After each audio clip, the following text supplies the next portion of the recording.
ನಮಸ್ಕಾರ ಬಂಧುಗಳೇ, ಇವತ್ತು ಕಾಮಿಕ ಏಕಾದಶಿ ಮತ್ತು ಈ ದಿನ ಎರಡು ಶಕ್ತಿಶಾಲಿ ಹಾಗೂ ಶುಭಯೋಗಗಳಾದ ವೃದ್ಧಿಯೋಗ ಹಾಗೂ ಧ್ರುವಯೋಗಗಳ ಸಂಯೋಗವಾಗಿದೆ. ಈ ಅದ್ಭುತ ಏಕಾದಶಿಯ ದಿನ ನಾವು ಶ್ರೀ ವಿಷ್ಣು ಸಹಸ್ರನಾಮದ 2 ಸಾಲಿನ ಮಂತ್ರವನ್ನು ಪಾರಾಯಣ ಮಾಡೋಣ. ಈ ಮಂತ್ರವನ್ನು ಇಂದು 3 ಹೊತ್ತು ಶ್ರದ್ಧಾಭಕ್ತಿಯಿಂದ ಪಾರಾಯಣ ಅಥವಾ ಶ್ರವಣ ಮಾಡಿದರೆ ಸಹಸ್ರಪಟ್ಟು ಅಧಿಕ ಫಲ ದೊರೆಯುತ್ತದೆ. ಯಾವ ಫಲ ಬೇಕೋ ಆ ಫಲ ಸಿಗುತ್ತದೆ. ಜೀವನದಲ್ಲಿ ಪ್ರಸನ್ನತೆ ತುಂಬಿರುತ್ತದೆ. ಪುಣ್ಯ ಫಲಗಳು ವೃದ್ಧಿಯಾಗುತ್ತವೆ. ದುರದೃಷ್ಟ ದೂರವಾಗುತ್ತದೆ ಮತ್ತು ಆರೋಗ್ಯ ರಕ್ಷಣೆಯಾಗುತ್ತದೆ. ಇಂದಿನ ಮನೆಮದ್ದು ಹೀಗಿದೆ. ಬಾಯಿ ಹುಣ್ಣುಗಳನ್ನು ಗುಣ ಮಾಡಲು ಈ ಮನೆಮದ್ದನ್ನು ಉಪಯೋಗಿಸಿ. 10 ರಿಂದ 15 ತುಳಸಿ ಎಲೆಗಳನ್ನು ಚೆನ್ನಾಗಿ ತೊಳೆದು ಅವುಗಳನ್ನು 1 ಲೋಟ ನೀರಿಗೆ ಹಾಕಿ ಕಷಾಯವನ್ನು ತಯಾರಿಸಿಕೊಳ್ಳಿ. ಈ ಕಷಾಯಕ್ಕೆ ಸ್ವಲ್ಪ ಕಲ್ಲು ಸಕ್ಕರೆ ಹಾಗೂ ಉಪ್ಪನ್ನು ಹಾಕಿ ಚೆನ್ನಾಗಿ ಮಿಕ್ಸ್ ಮಾಡಿ. ಕಷಾಯ ಸ್ವಲ್ಪ ತಣ್ಣಗಾದ ನಂತರ ಈ ಕಷಾಯದಿಂದ ಬಾಯಿಯನ್ನು ಮುಕ್ಕಳಿಸಿ. ಈ ರೀತಿ ಬಾಯಿ ಹುಣ್ಣು ಗುಣವಾಗುವವರೆಗೆ ಮಾಡಿ. ಹೀಗೆ ವಾರಕ್ಕೆ 1 ಅಥವಾ 2 ಬಾರಿ ಮಾಡಿದರೆ ದಂತಗಳ ರಕ್ಷಣೆಯಾಗುತ್ತದೆ. ಬಂಧುಗಳೇ, ನೀವು ಚಾನಲಿಗೆ ಹೊಸದಾಗಿ ಬಂದಿದ್ದರೆ ಚಾನಲನ್ನು ಸಬ್ಸ್ಕ್ರೈಬ್ ಮಾಡಿ, ಹತ್ತಿರ ಇರುವ ಬೆಲ್ ಬಟನ್ ಒತ್ತಿ ಆಲ್ ಅನ್ನುವ ಆಪ್ಷನ್ ಅನ್ನು ಸೆಲೆಕ್ಟ್ ಮಾಡಿ. ನೀವು ಸಬ್ಸ್ಕ್ರೈಬ್ ಮಾಡಿದರೆ ನಮಗೂ ಇನ್ನೂ ಹೆಚ್ಚು ವಿಡಿಯೋ ಮಾಡಲು ಸ್ಫೂರ್ತಿ ಸಿಗುತ್ತದೆ ಮತ್ತು ನಿಮಗೂ ನಮ್ಮ ಹೊಸ ವಿಡಿಯೋ ಅಪ್ಲೋಡ್ ಆದ ತಕ್ಷಣವೇ ಸಿಗುತ್ತದೆ. ಮಂತ್ರಶ್ರವಣ ಮಾಡುವಾಗ ನಮೋ ಶ್ರೀ ವಿಷ್ಣುದೇವ ಎಂದು ಕಮೆಂಟ್ ಮಾಡಿ ಬಂಧುಗಳೇ. ಮಂತ್ರ ಪಾರಾಯಣವನ್ನು ಶುರು ಮಾಡೋಣ. ಸಹಸ್ರಮೂರ್ಧಾ ವಿಶ್ವಾತ್ಮಾ ಸಹಸ್ರಾಕ್ಷಸ್ ಸಹಸ್ರಪಾತ್ ಸುಪ್ರಸಾದಃ ಪ್ರಸನ್ನಾತ್ಮಾ ವಿಶ್ವದೃಗ್ವಿಶ್ವಭುಗ್ವಿಭುಃ. ಸಹಸ್ರಮೂರ್ಧಾ ವಿಶ್ವಾತ್ಮಾ ಸಹಸ್ರಾಕ್ಷಸ್ ಸಹಸ್ರಪಾತ್ ಸುಪ್ರಸಾದಃ ಪ್ರಸನ್ನಾತ್ಮಾ ವಿಶ್ವದೃಗ್ವಿಶ್ವಭುಗ್ವಿಭುಃ. ಸಹಸ್ರಮೂರ್ಧಾ ವಿಶ್ವಾತ್ಮಾ ಸಹಸ್ರಾಕ್ಷಸ್ ಸಹಸ್ರಪಾತ್ ಸುಪ್ರಸಾದಃ ಪ್ರಸನ್ನಾತ್ಮಾ ವಿಶ್ವದೃಗ್ವಿಶ್ವಭುಗ್ವಿಭುಃ. ಸಹಸ್ರಮೂರ್ಧಾ ವಿಶ್ವಾತ್ಮಾ ಸಹಸ್ರಾಕ್ಷಸ್ ಸಹಸ್ರಪಾತ್ ಸುಪ್ರಸಾದಃ ಪ್ರಸನ್ನಾತ್ಮಾ ವಿಶ್ವದೃಗ್ವಿಶ್ವಭುಗ್ವಿಭುಃ. ಸಹಸ್ರಮೂರ್ಧಾ ವಿಶ್ವಾತ್ಮಾ ಸಹಸ್ರಾಕ್ಷಸ್ ಸಹಸ್ರಪಾತ್ ಸುಪ್ರಸಾದಃ ಪ್ರಸನ್ನಾತ್ಮಾ ವಿಶ್ವದೃಗ್ವಿಶ್ವಭುಗ್ವಿಭುಃ. ಸಹಸ್ರಮೂರ್ಧಾ ವಿಶ್ವಾತ್ಮಾ ಸಹಸ್ರಾಕ್ಷಸ್ ಸಹಸ್ರಪಾತ್ ಸುಪ್ರಸಾದಃ ಪ್ರಸನ್ನಾತ್ಮಾ ವಿಶ್ವದೃಗ್ವಿಶ್ವಭುಗ್ವಿಭುಃ. ಸಹಸ್ರಮೂರ್ಧಾ ವಿಶ್ವಾತ್ಮಾ ಸಹಸ್ರಾಕ್ಷಸ್ ಸಹಸ್ರಪಾತ್ ಸುಪ್ರಸಾದಃ ಪ್ರಸನ್ನಾತ್ಮಾ ವಿಶ್ವದೃಗ್ವಿಶ್ವಭುಗ್ವಿಭುಃ. ಸಹಸ್ರಮೂರ್ಧಾ ವಿಶ್ವಾತ್ಮಾ ಸಹಸ್ರಾಕ್ಷಸ್ ಸಹಸ್ರಪಾತ್ ಸುಪ್ರಸಾದಃ ಪ್ರಸನ್ನಾತ್ಮಾ ವಿಶ್ವದೃಗ್ವಿಶ್ವಭುಗ್ವಿಭುಃ. ಸಹಸ್ರಮೂರ್ಧಾ ವಿಶ್ವಾತ್ಮಾ ಸಹಸ್ರಾಕ್ಷಸ್ ಸಹಸ್ರಪಾತ್ ಸುಪ್ರಸಾದಃ ಪ್ರಸನ್ನಾತ್ಮಾ ವಿಶ್ವದೃಗ್ವಿಶ್ವಭುಗ್ವಿಭುಃ. ಸಹಸ್ರಮೂರ್ಧಾ ವಿಶ್ವಾತ್ಮಾ ಸಹಸ್ರಾಕ್ಷಸ್ ಸಹಸ್ರಪಾತ್ ಸುಪ್ರಸಾದಃ ಪ್ರಸನ್ನಾತ್ಮಾ ವಿಶ್ವದೃಗ್ವಿಶ್ವಭುಗ್ವಿಭುಃ. ಸಹಸ್ರಮೂರ್ಧಾ ವಿಶ್ವಾತ್ಮಾ ಸಹಸ್ರಾಕ್ಷಸ್ ಸಹಸ್ರಪಾತ್ ಸುಪ್ರಸಾದಃ ಪ್ರಸನ್ನಾತ್ಮಾ ವಿಶ್ವದೃಗ್ವಿಶ್ವಭುಗ್ವಿಭುಃ. ಸಹಸ್ರಮೂರ್ಧಾ ವಿಶ್ವಾತ್ಮಾ ಸಹಸ್ರಾಕ್ಷಸ್ ಸಹಸ್ರಪಾತ್ ಸುಪ್ರಸಾದಃ ಪ್ರಸನ್ನಾತ್ಮಾ ವಿಶ್ವದೃಗ್ವಿಶ್ವಭುಗ್ವಿಭುಃ.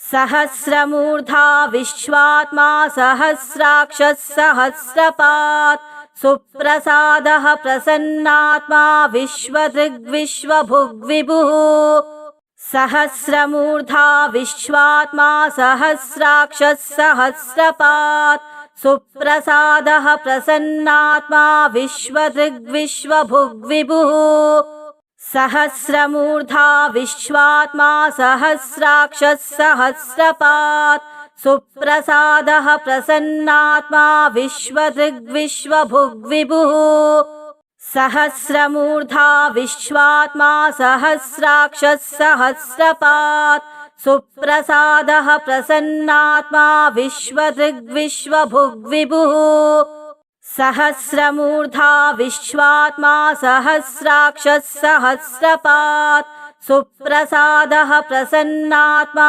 विश्वदृग्विश्वभुग्विभुः सहस्रमूर्धा विश्वात्मा सहस्राक्षः सहस्रपात् सुप्रसादः प्रसन्नात्मा विश्वदृग्विश्वभुग्विभुः सहस्रमूर्धा विश्वात्मा सहस्राक्षः सहस्रपात् सुप्रसादः प्रसन्नात्मा विश्वदृग्विश्वभुग्विभुः सहस्रमूर्धा विश्वात्मा सहस्राक्षः सहस्रपात् सुप्रसादः प्रसन्नात्मा विश्वदृग्विश्वभुग्विभुः सहस्रमूर्धा विश्वात्मा सहस्राक्षः सहस्रपात् सुप्रसादः प्रसन्नात्मा विश्वदृग्विश्वभुग्विभुः सहस्रमूर्धा विश्वात्मा सहस्राक्षः सहस्रपात्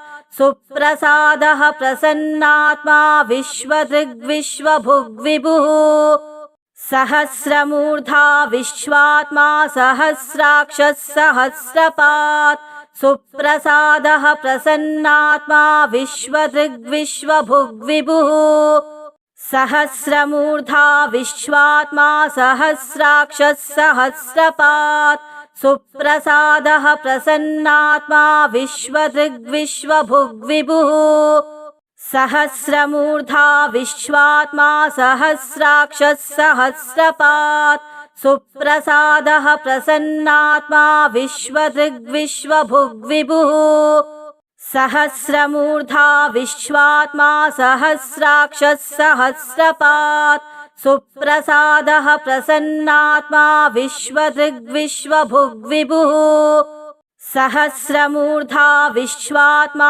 सहस्राक्षः सहस्रपात् सुप्रसादः प्रसन्नात्मा विश्वदृग्विश्वभुग्विभुः सहस्रमूर्धा विश्वात्मा सहस्राक्षः सहस्रपात् सुप्रसादः प्रसन्नात्मा विश्वदृग्विश्वभुग्विभुः सहस्रमूर्धा विश्वात्मा सहस्राक्षः सहस्रपात् सुप्रसादः प्रसन्नात्मा विश्वदृग्विश्वभुग्विभुः सहस्रमूर्धा विश्वात्मा सहस्राक्षः सहस्रपात् सुप्रसादः प्रसन्नात्मा विश्वदृग्विश्वभुग्विभुः सहस्रमूर्धा विश्वात्मा सहस्राक्षः सहस्रपात् सुप्रसादः प्रसन्नात्मा विश्वदृग्विश्वभुग्विभुः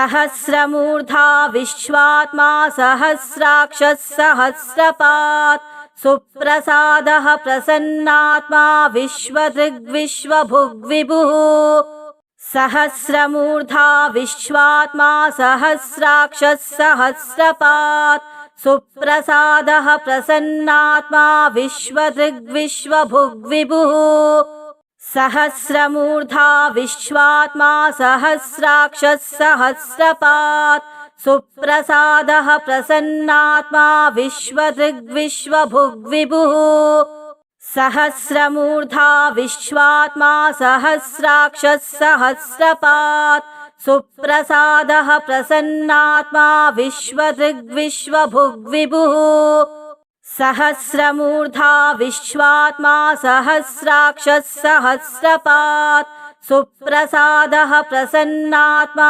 विश्वदृग्विश्वभुग्विभुः सहस्रमूर्धा विश्वात्मा सहस्राक्षः सहस्रपात् सुप्रसादः प्रसन्नात्मा विश्वदृग्विश्वभुग्विभुः सहस्रमूर्धा विश्वात्मा सहस्राक्षः सहस्रपात् सुप्रसादः प्रसन्नात्मा विश्वदृग्विश्वभुग्विभुः सहस्रमूर्धा विश्वात्मा सहस्राक्षः सहस्रपात् सुप्रसादः प्रसन्नात्मा विश्वदृग्विश्वभुग्विभुः सहस्रमूर्धा विश्वात्मा सहस्राक्षः सहस्रपात् सुप्रसादः प्रसन्नात्मा विश्वदृग्विश्वभुग्विभुः सहस्रमूर्धा विश्वात्मा सहस्राक्षः सहस्रपात् सुप्रसादः प्रसन्नात्मा विश्वदृग्विश्वभुग्विभुः सहस्रमूर्धा विश्वात्मा सहस्राक्षः सहस्रपात् सुप्रसादः प्रसन्नात्मा विश्वदृग्विश्वभुग्विभुः सहस्रमूर्धा विश्वात्मा सहस्राक्षः सहस्रपात् सुप्रसादः प्रसन्नात्मा विश्वदृग्विश्वभुग्विभुः सहस्रमूर्धा विश्वात्मा सहस्राक्षः सहस्रपात् सुप्रसादः प्रसन्नात्मा विश्वदृग्विश्वभुग्विभुः सहस्रमूर्धा विश्वात्मा सहस्राक्षः सहस्रपात् सुप्रसादः प्रसन्नात्मा विश्वदृग्विश्वभुग्विभुः सहस्रमूर्धा विश्वात्मा सहस्राक्षः सहस्रपात् सुप्रसादः प्रसन्नात्मा विश्वदृग्विश्वभुग्विभुः सहस्रमूर्धा विश्वात्मा सहस्राक्षः सहस्रपात् सुप्रसादः प्रसन्नात्मा विश्वदृग्विश्वभुग्विभुः सहस्रमूर्धा विश्वात्मा सहस्राक्षः सहस्रपात् सुप्रसादः प्रसन्नात्मा विश्वदृग्विश्वभुग्विभुः सहस्रमूर्धा विश्वात्मा सहस्राक्षः सहस्रपात् सुप्रसादः प्रसन्नात्मा विश्वदृग्विश्वभुग्विभुः सहस्रमूर्धा विश्वात्मा सहस्राक्षः सहस्रपात् सुप्रसादः प्रसन्नात्मा विश्वदृग्विश्वभुग्विभुः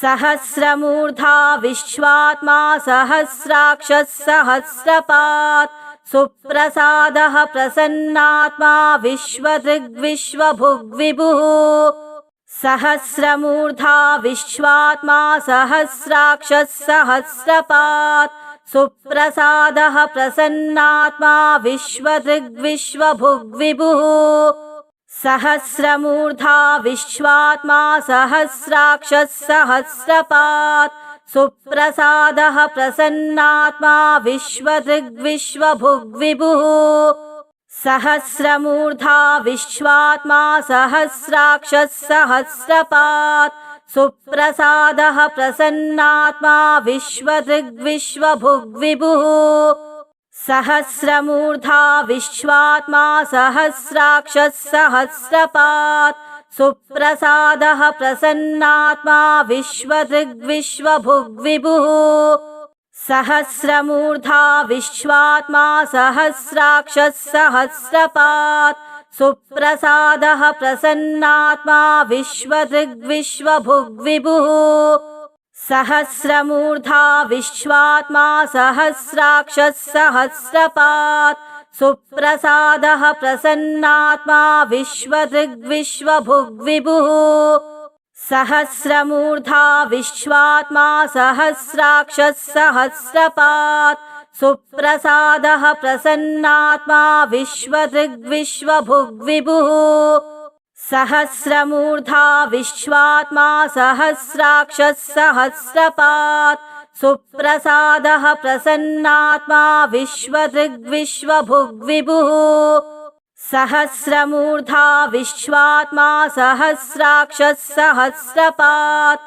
सुप्रसादः प्रसन्नात्मा विश्वदृग्विश्वभुग्विभुः सहस्रमूर्धा विश्वात्मा सहस्राक्षः सहस्रपात् सुप्रसादः प्रसन्नात्मा विश्वदृग्विश्वभुग्विभुः सहस्रमूर्धा विश्वात्मा सहस्राक्षः सहस्रपात् सुप्रसादः प्रसन्नात्मा विश्वदृग्विश्वभुग्विभुः सहस्रमूर्धा विश्वात्मा सहस्राक्षः सहस्रपात् सुप्रसादः प्रसन्नात्मा विश्वदृग्विश्वभुग्विभुः सहस्रमूर्धा विश्वात्मा सहस्राक्षः सहस्रपात् सुप्रसादः प्रसन्नात्मा विश्वदृग्विश्वभुग्विभुः सहस्रमूर्धा विश्वात्मा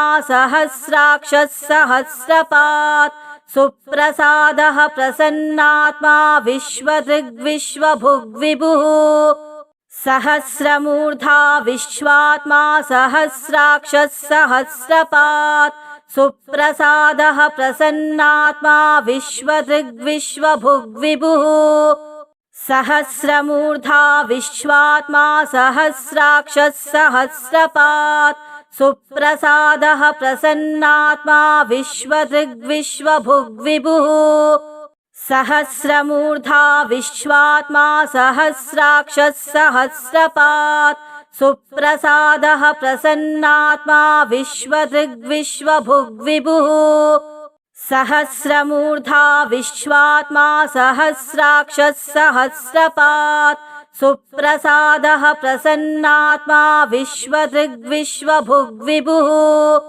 सहस्रमूर्धा विश्वात्मा सहस्राक्षः सहस्रपात् सुप्रसादः प्रसन्नात्मा विश्वदृग्विश्वभुग्विभुः सहस्रमूर्धा विश्वात्मा सहस्राक्षः सहस्रपात् सुप्रसादः प्रसन्नात्मा विश्वदृग्विश्वभुग्विभुः सहस्रमूर्धा विश्वात्मा सहस्राक्षः सहस्रपात् सुप्रसादः प्रसन्नात्मा विश्वदृग्विश्वभुग्विभुः सहस्रमूर्धा विश्वात्मा सहस्राक्षः सहस्रपात् सुप्रसादः प्रसन्नात्मा विश्वदृग्विश्वभुग्विभुः सहस्रमूर्धा विश्वात्मा सहस्राक्षः सहस्रपात् सुप्रसादः प्रसन्नात्मा विश्वदृग्विश्वभुग्विभुः सहस्रमूर्धा विश्वात्मा सहस्राक्षः सहस्रपात् सुप्रसादः प्रसन्नात्मा विश्वदृग्विश्वभुग्विभुः सहस्रमूर्धा विश्वात्मा सहस्राक्षः सहस्रपात् सुप्रसादः प्रसन्नात्मा विश्वदृग्विश्वभुग्विभुः सहस्रमूर्धा विश्वात्मा सहस्राक्षः सहस्रपात् सुप्रसादः प्रसन्नात्मा विश्वदृग्विश्वभुग्विभुः सहस्रमूर्धा विश्वात्मा सहस्राक्षः सहस्रपात् सुप्रसादः प्रसन्नात्मा विश्वदृग्विश्वभुग्विभुः सहस्रमूर्धा विश्वात्मा सहस्राक्षः सहस्रपात् सुप्रसादः प्रसन्नात्मा विश्वदृग्विश्वभुग्विभुः सहस्रमूर्धा विश्वात्मा सहस्राक्षः सहस्रपात् सुप्रसादः प्रसन्नात्मा विश्वदृग्विश्वभुग्विभुः सहस्रमूर्धा विश्वात्मा सहस्राक्षः सहस्रपात् सुप्रसादः प्रसन्नात्मा विश्वदृग्विश्वभुग्विभुः सहस्रमूर्धा विश्वात्मा सहस्राक्षः सहस्रपात् सुप्रसादः प्रसन्नात्मा विश्वदृग्विश्वभुग्विभुः सहस्रमूर्धा विश्वात्मा सहस्राक्षः सहस्रपात् सुप्रसादः प्रसन्नात्मा विश्वदृग्विश्वभुग्विभुः सहस्रमूर्धा विश्वात्मा सहस्राक्षः सहस्रपात् सुप्रसादः प्रसन्नात्मा विश्वदृग्विश्वभुग्विभुः सहस्रमूर्धा विश्वात्मा सहस्राक्षः सहस्रपात् सुप्रसादः प्रसन्नात्मा विश्वदृग्विश्वभुग्विभुः सहस्रमूर्धा विश्वात्मा सहस्राक्षः सहस्रपात् सुप्रसादः प्रसन्नात्मा विश्वदृग्विश्वभुग्विभुः सहस्रमूर्धा विश्वात्मा सहस्राक्षः सहस्रपात् सुप्रसादः प्रसन्नात्मा विश्वदृग्विश्वभुग्विभुः सहस्रमूर्धा विश्वात्मा सहस्राक्षः सहस्रपात् सुप्रसादः प्रसन्नात्मा विश्वदृग्विश्वभुग्विभुः सहस्रमूर्धा विश्वात्मा सहस्राक्षः सहस्रपात् सुप्रसादः प्रसन्नात्मा विश्वदृग्विश्वभुग्विभुः सहस्रमूर्धा विश्वात्मा सहस्राक्षः सहस्रपात् सुप्रसादः प्रसन्नात्मा विश्वदृग्विश्वभुग्विभुः सहस्रमूर्धा विश्वात्मा सहस्राक्षः सहस्रपात् सुप्रसादः प्रसन्नात्मा विश्वदृग्विश्वभुग्विभुः सहस्रमूर्धा विश्वात्मा सहस्राक्षः सहस्रपात् सुप्रसादः प्रसन्नात्मा विश्वदृग्विश्वभुग्विभुः सहस्रमूर्धा विश्वात्मा सहस्राक्षः सहस्रपात् सुप्रसादः प्रसन्नात्मा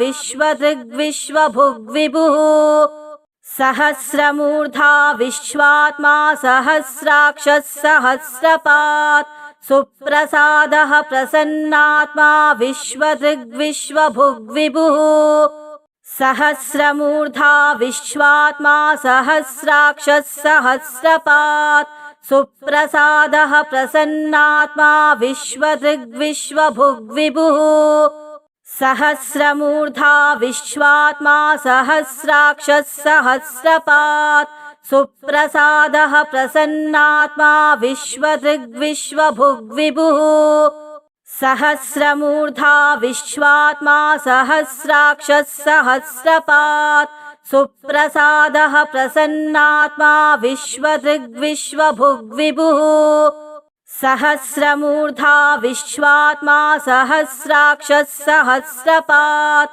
सुप्रसादः प्रसन्नात्मा विश्वदृग्विश्वभुग्विभुः सहस्रमूर्धा विश्वात्मा सहस्राक्षः सहस्रपात् सुप्रसादः प्रसन्नात्मा विश्वदृग्विश्वभुग्विभुः सहस्रमूर्धा विश्वात्मा सहस्राक्षः सहस्रपात् सुप्रसादः प्रसन्नात्मा विश्वदृग्विश्वभुग्विभुः सहस्रमूर्धा विश्वात्मा सहस्राक्षः सहस्रपात् सुप्रसादः प्रसन्नात्मा विश्वदृग्विश्वभुग्विभुः सहस्रमूर्धा विश्वात्मा सहस्राक्षः सहस्रपात् सुप्रसादः प्रसन्नात्मा विश्वदृग्विश्वभुग्विभुः सहस्रमूर्धा विश्वात्मा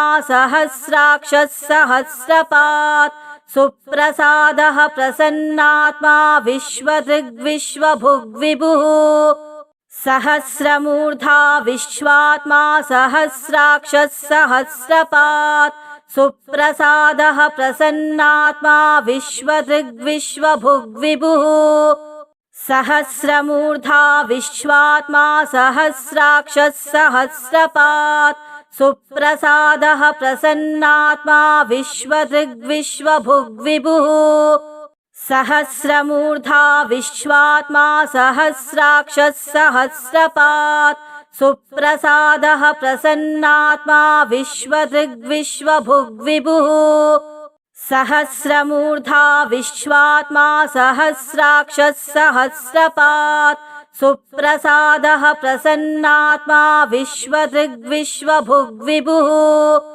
सहस्रमूर्धा विश्वात्मा सहस्राक्षः सहस्रपात् सुप्रसादः प्रसन्नात्मा विश्वदृग्विश्वभुग्विभुः